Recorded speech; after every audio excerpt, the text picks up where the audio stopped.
फिर आता है पिक्चर इफेक्ट का ऑप्शन, इस पर क्लिक करेंगे और यहाँ से प्रीसेट का ऑप्शन मिलता है।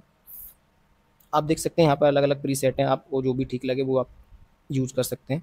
फिर शैडो का ऑप्शन है, आप अपनी पिक्चर के चारों तरफ शैडो भी लेके आ सकते हैं। आप देखेंगे पीछे इमेज की चारों तरफ शैडो आ रही हैं जो भी हमारी पिक्चर है, इस तरीके से। रिफ्लेक्शन है, इनका भी यूज कर सकते हैं। तो इसमें काफ़ी सारे ऑप्शन है जिनका आप यूज कर सकते हैं इजीली। ग्लो है, ग्लो का यूज कर सकते हैं आप। देखिए, तो ये आप जब खुद से प्रैक्टिस करेंगे, आप बार बार इन पर क्लिक करेंगे तो आपको समझ में आ जाएगा किस ऑप्शन का क्या यूज है, कहाँ यूज करना है। सॉफ्ट एजेस हैं तो आप इनका भी यूज कर सकते हैं। देखिए पीछे इसके एजेस जो हैं वो सॉफ्ट होते जा रहे हैं, इस तरीके से वो भी हम इजीली कर सकते हैं। देखिए काफ़ी हद तक हो चुके हैं, इजीली हो चुके हैं। तो इस तरीके से हम कर सकते हैं इनका यूज। नो कर देंगे तो नो हो जाता है यहाँ से, इसको भी हटा देते हैं हम, सॉफ्ट एजेस से नो एजेस पर कर देते हैं। इसके बाद में पिक्चर लेआउट पर क्लिक कर भी आप चीज़ों को मैनेज कर सकते हैं। जैसे कि यहाँ पर क्लिक करेंगे तो पिक्चर को लेआउट में लेकर आ सकते हैं किसी में। यहाँ पर पॉइंट वगैरह लिखने हो तो वो भी लिख सकते हैं। इसकी भी इतनी ज़्यादा ज़रूरत नहीं रहती है, तो इसको हम नॉर्मल कर लेते हैं जैसे ये था पहले। फॉर्मेट पर जाएंगे, फॉर्मेट पर जाने के बाद में अब यहाँ पर पोजीशन का भी ऑप्शन है। देखिए आगे के ऑप्शंस को यूज करने के लिए हम अपने डॉक्यूमेंट में यहाँ पर ऐड कर लेते हैं, कुछ टेक्स्ट लिख लेते हैं। तो मैं यहाँ पर इक्वल प्रेस करूँगा, टाइप करूँगा रेंड, ब्रैकेट शुरू ब्रैकेट बंद और एंटर। आप देखेंगे इस तरीके से वो टेक्स्ट आ चुका है। अभी हमने ऑप्शंस का यूज नहीं किया है, अब ऑप्शंस का यूज करेंगे। अब देखिए यहाँ पर पोजीशन का ऑप्शन है, ये देखिए अगर मैं इस तरीके से क्लिक करता हूँ, इस पर क्लिक करता हूँ तो ये क्या करेगा, जो हमारी इमेज है उसके ऊपर नीचे टेक्स्ट रखेगा, पर लेकिन इमेज के वैसे नहीं है, टेक्स्ट को आने देगा। देखिए टेक्स्ट के ऊपर नीचे इमेज जो के ऊपर और नीचे दोनों तरफ टेक्स्ट रहेगा, ठीक है, और आसपास नहीं रहेगा। इसमें और भी ऑप्शन है, जैसे मैं इस पर क्लिक करता हूँ तो ये जितनी इमेज है उतने एरिया को छोड़ के बाकी के पूरे एरिया में टेक्स्ट को लिखेगा। और भी ऑप्शन है, देखिए ये सेंटर में ले आएगा, राइट में, मिड में ले आएगा। तो इन ऑप्शंस का अलग अलग हम यूज कर सकते हैं यहाँ पे। और भी ऑप्शन है। अब देखिए ये पोजीशन वाले हो गए, किसी भी पोजीशन पर लेकर जा सकते हैं हम इसको, ठीक है। अब रिप जो टेक्स्ट जो है इसका क्या यूज है, ये भी उसी की तरह है बिल्कुल। जैसे हमने स्क्वायर चूज़ किया तो स्क्वायर में रखेगा इसको, इमेज को मैं जहाँ भी रखूँगा ना इमेज को, उसके चारों तरफ टेक्स्ट लिखेगा ये। देखिए अगर मैं इधर ड्रैग कर रहा हूँ तो इधर भी उसके चारों तरफ टेक्स्ट लिख रहा है।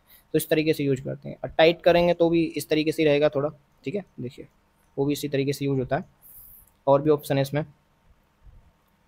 देखिए इन ऑप्शंस पर आप क्लिक करना है। टॉप एंड बॉटम रखेंगे तो ये टॉप में टेक्स्ट को रखेगा, बॉटम में रखेगा, लेफ्ट राइट पे नहीं रखेगा। इस तरीके से ये पूरी इतने दोनों तरफ का स्पेस छोड़ के रखेगा। देखिए मैं नीचे लेके आता हूँ तो लाइंस को ऊपर ले जाता, नीचे ले जाता, पर लेफ्ट और राइट में वो लाइंस के नहीं लिखता, उतना एरिया वो छोड़ के चलता है। ऐसे ही इसमें बिहाइंड टेक्स्ट कर लेंगे तो जो हमारी इमेज है वो टेक्स्ट के पीछे आ जाएगी बिहाइंड टेक्स्ट करने में। देखिए अब जो इमेज है हमारी वो बिहाइंड द टेक्स्ट हो गई है। तो हम इस तरीके से बिहाइंड टेक्स्ट भी यूज कर सकते हैं। और मैंने आपको बताया इन फ्रंट ऑफ टेक्स्ट करते हैं तो टेक्स्ट पीछे हो जाएगा और जो भी हमारी इमेज है वो आगे रहेगी, इस तरीके से।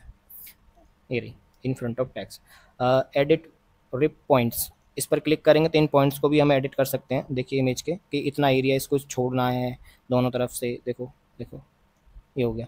अब मैंने इस तरीके से बता दिया। अब मूव विद टेक्स्ट, ये टेक्स्ट के थ्रू भी मूव होगा। देखिए तो काफ़ी सारे ऑप्शंस हैं, इनका हम यूज कर सकते हैं। मोस्टली जो यूज होते हैं वो इन फ्रंट ऑफ टेक्स्ट यूज होता है, वही हमें यूज करना होता है। तो इसका यूज कर सकते हैं हम, देखिए इस तरीके से, ठीक है। इसके बाद हमारे सामने ऑप्शन है ब्रिंग फॉरवर्ड और सेंड बैकवर्ड का। इनका क्या यूज होता है, इनका यूज हम तब करते हैं जब हमारे पास दो इमेज होती हैं। तो मैं एक इमेज और इंसर्ट कर लेता हूँ, इंसर्ट में जाता हूँ, पिक्चर पर क्लिक करता हूँ और यहाँ से मैं दूसरी वाली इमेज को इंसर्ट कर लेता हूँ। अब आप देखेंगे कि हमने दोनों इमेजेस को इंसर्ट तो कर लिया है। पहले इसको टेक्स्ट रिपिंग में इन फ्रंट ऑफ टेक्स्ट कर लेते हैं। देखिए अब ये इमेज इसके ऊपर है, अब मेरे को पीछे वाली जो इमेज है वो आगे लेके आनी है और ये जो बटरफ्लाई वाली इमेज है ये मुझे पीछे लेके जानी है। तो उसके लिए यूज करते हैं हम इन ऑप्शंस का। देखिए अब हमने कौन सी इमेज पर क्लिक कर रखा है, बटरफ्लाई वाली पर जो कि आगे है, और इसको हमें क्या करना है, पीछे करना है। तो यहाँ पर एक ऑप्शन होता है सेंड बैकवर्ड, इस पर हम क्लिक करेंगे तो देखो आगे वाली इमेज पीछे हो जाएगी और पीछे वाली आगे हो जाएगी। अब मान लीजिए आपको पीछे वाली इमेज को आगे लेकर आना है और आपने क्लिक कर रखा है पीछे वाली इमेज पर ही, तो ब्रिंग फॉरवर्ड इस पर आप क्लिक करेंगे तो आप उस इमेज को आगे लेकर आ सकते हैं। तो दो इमेजेस को आगे पीछे करने के लिए हम इन ऑप्शंस का यूज कर सकते हैं, ठीक है। और यहाँ पर देखिए अलाइन का भी ऑप्शन है। अलाइन में अगर आप लेफ्ट चूज कर सकते हैं, करेंगे तो आपकी जो इमेज है वो लेफ्ट साइड में आएगी। पहले मैं एक इमेज को यहाँ से डिलीट कर देता हूँ, इस पर क्लिक करना होगा। क्लिक करने के बाद में यहाँ पर अलाइन है, आप अगर लेफ्ट चूज करेंगे तो लेफ्ट रहेगा, और अगर सेंटर रखेंगे तो सेंटर में रहेगी इमेज। अगर आप टॉप चूज करेंगे तो टॉप में रहेगी इमेज। तो इस तरीके से यहाँ पे काफ़ी सारे ऑप्शन है, वर्टिकल, हॉरिजेंटल, मिड, और देखिए बॉटम है। अगर मैं बॉटम रखता हूँ तो पेज के बिल्कुल बॉटम में चली जाएगी इमेज। तो ऐसे करके हम इसका यूज कर सकते हैं। मिड रखूँगा तो बिल्कुल बीच में रहेगी, मिड में। तो ऐसे हमें यूज करना होगा यहाँ पर इन ऑप्शंस का। अब इसके बाद में आता है रोटेट का ऑप्शन। अगर हम रोटेट पर 90 डिग्री एंगल करेंगे तो देखिए वो 90 डिग्री के एंगल पर रोटेट हो जाएगी इमेज। देखिए इस तरीके से हम अपनी इमेज को रोटेट भी कर सकते हैं। अब इसमें ऑप्शन भी है फ्लिप वर्टिकल और हॉरिजेंटल। अभी हमारी इमेज इस तरीके से, इसका मुंह हमें नीचे की तरफ करना है तो फ्लिप यहाँ से ये रहा फ्लिप वर्टिकल, इस पर हम क्लिक करेंगे तो वो वर्टिकली फ्लिप हो जाएगी।